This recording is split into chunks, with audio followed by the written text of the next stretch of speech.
द्वादशी के दिन महादेव जी आए। अघोरी साधु का वेश धारण करके अलख जगाते हुए नंद महल आए और जैसे ही महादेव जी का दर्शन किया तो नंद राय जी की काकी दौड़ करके आई, अरे यशोदा बड़े तेजस्वी संत आए हैं और इन्हें अपने लल्ला से आशीर्वाद लेना है और आशीर्वाद देना है।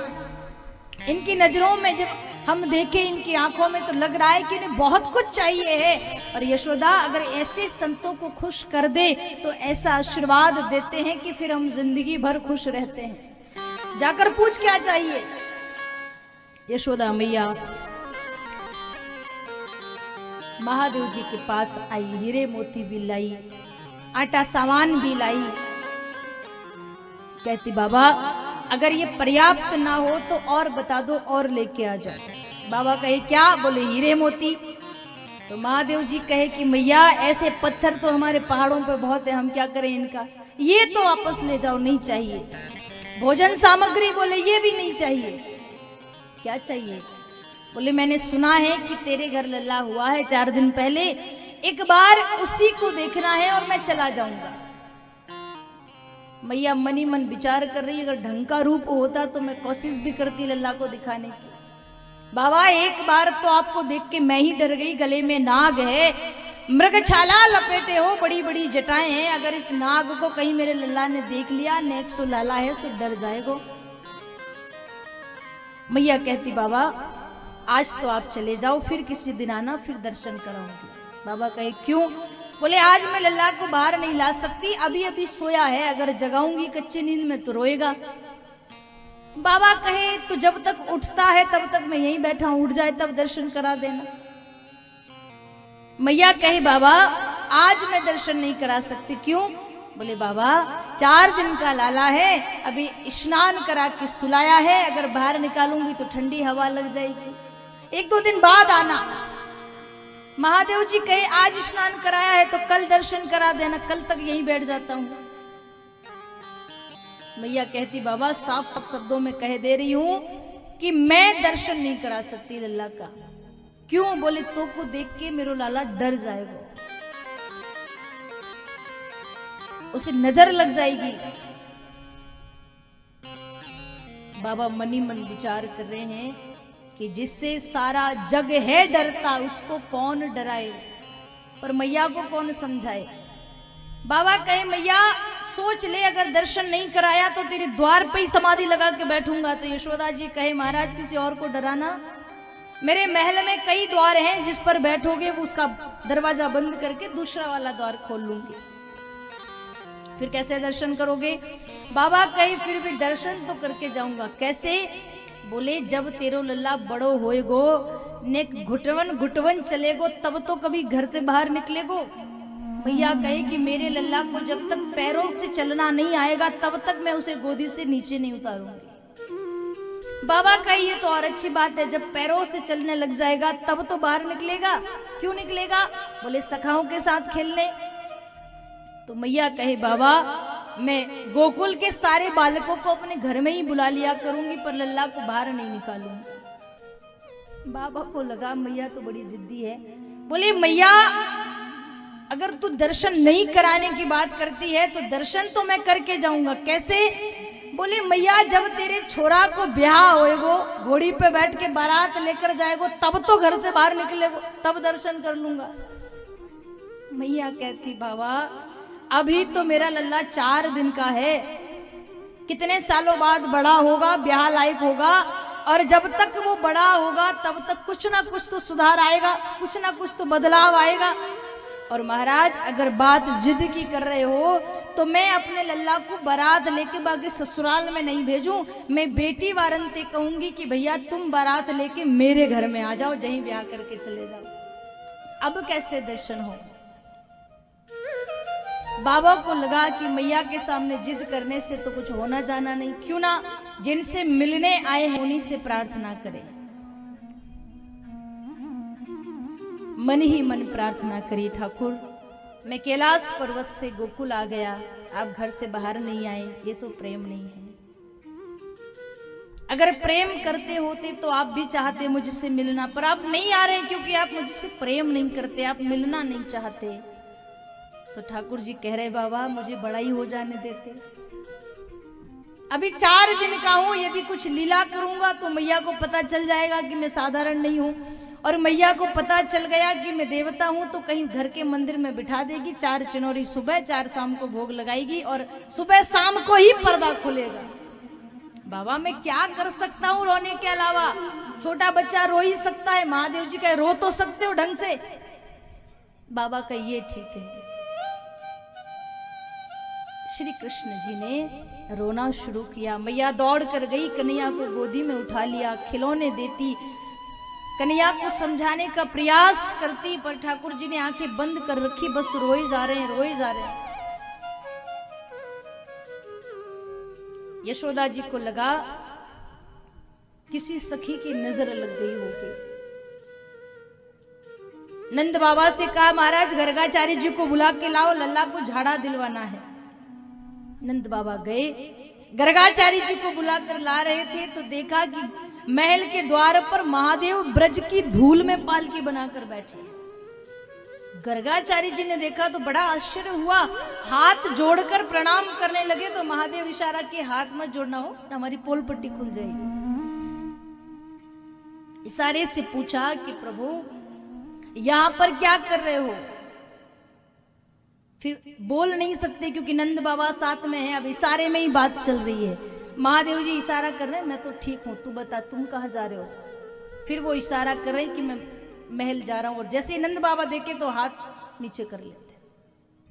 क्या हुआ महाराज? बोले कुछ नहीं, बस संत जी के दर्शन कर रहा था। इशारे में बात हो रही है। और महाराज कई बार ऐसा होता है कि हम सब भी इशारे में बात कर लेते हैं। इशारे में बात करना, इशारा करना अच्छी बात है, पर सामने वाला इशारे को समझने वाला हो तो ठीक है। एक कहानी मुझे याद आई। एक बार एक गांव के व्यक्ति की शहर में शादी हुई, नई नई शादी थी। शादी के बाद जो पग फेरे की रस्म होती है तो बहू उसके मायके चली गई, दामाद को लेने के लिए जाना था। तो जाने लगा तो उसकी माँ ने कहा कि बेटा ससुराल जा रहा है, थोड़े ढंग से रहना। कैसे? बोले ज्यादा मत बोलना, हाँ ना में जवाब देना, हाँ या ना, ठीक है।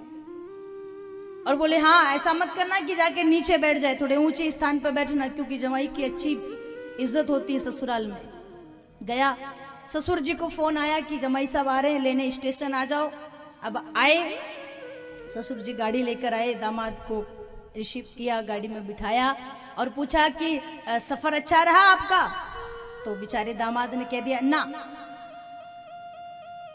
ससुर जी ने कहा क्यों, कोई दिक्कत रही, कोई समस्या रही सफर में? क्या हुआ, अच्छा नहीं रहा? बोले हाँ।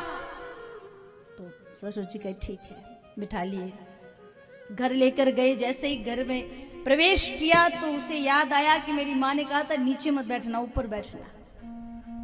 अब पूरे कमरे में देख रहा है कि सबसे ऊंचा क्या है, तो अलमारी रखी थी। चढ़ के अलमारी पर बैठ गया, क्योंकि सारे सोफे सब तो नीचे थे। अब सोफे के ऊपर एक स्टूल रखा, उस पर चढ़ा, अलमारी के ऊपर बैठ गया। अब जैसे ही साली आई जल लेकर के, तो जिया जी कहाँ है देखा तो ऊपर बैठे। अरे आप ऊपर बैठे हो? बोले हाँ। नीचे नहीं आओगे? बोले ना। तो साली कहती है अरे नीचे आ जाओ, क्या मजाक कर रहे हो? तो फिर नीचे आया। अभी तक हाँ ना में जवाब चल रहा है। जलपान हुआ, चाय नाश्ता हुआ। माँ ने कहा था ससुराल जा रहा है तो हाँ ना में जवाब देना, और दूसरी बात पत्नी अगर कुछ इशारा करे तो समझ जाना, बाकी बात उससे भी मत करना। तो अब गाँवों के अलग अलग नियम होते हैं। भोजन का समय हुआ तो भोजन करने बैठा, और सामने झरोके से पत्नी झांक रही थी कि भगवान जाने क्या करेगा। अब जैसे ही भोजन परोसा तो छोटी छोटी पूड़ियाँ, खीर, सब्जी सब बना था। तो उसने क्या किया, एक पूड़ी उठाई, सब्जी ली और एक पूड़ी एक ही बार में मुंह में रख ली। पत्नी झरोके से इशारा कर रही है कि एक को एक ही बार में मत लो, एक के दो टुकड़े करो, 2 बार में जाके एक पूड़ी खाओ। उसको लगा ये कह रही है कि एक नहीं 2 पूड़ी एक साथ खाओ। 2 खाने लगा। फिर पत्नी ने इशारा किया कि 2 पूड़ी के 4 टुकड़े करो। उसे लगा, कह रही है 2 नहीं 4 को एक साथ में खाओ। हो सकता है वही पहली बार ससुराल आया हूं, ऐसा नियम हो। बेचारा 4 पूड़ी एक बार में पूरा एकदम खाने लगा। तो पत्नी कहती है, भगवान कहाँ से लिखा था नसीब में। तो पति को लगा ये कह रही है कि पहले पूड़ी उठाओ, सब्जी लगाओ, सिर से लगा के फिर खाओ। तो महाराज कई बार ऐसा होता है कि इशारा करने वाला तो सही सही कर रहा होता है, पर समझने वाला उल्टा समझ लेता है। पर यहाँ ऐसा नहीं हुआ। महादेव जी इशारा कर रहे हैं, बोले मैं तो ठीक हूं, तुम कहाँ जा रहे हो? बोले नंद महल में इनके घर एक लल्ला हुआ है, उसको किसी की नजर लग गई, वो उतारने जा रहा, वो रो रहा है। तो महादेव जी कह रहे हैं कि उसको नजर नहीं लगी, वो मुझसे मिलने के लिए रो रहा है। और आज अगर उसका रोना तुमने बंद करवा दिया तो याद रखना, तुम्हारा रोना बंद कराने वाला दुनिया में कोई नहीं मिलेगा।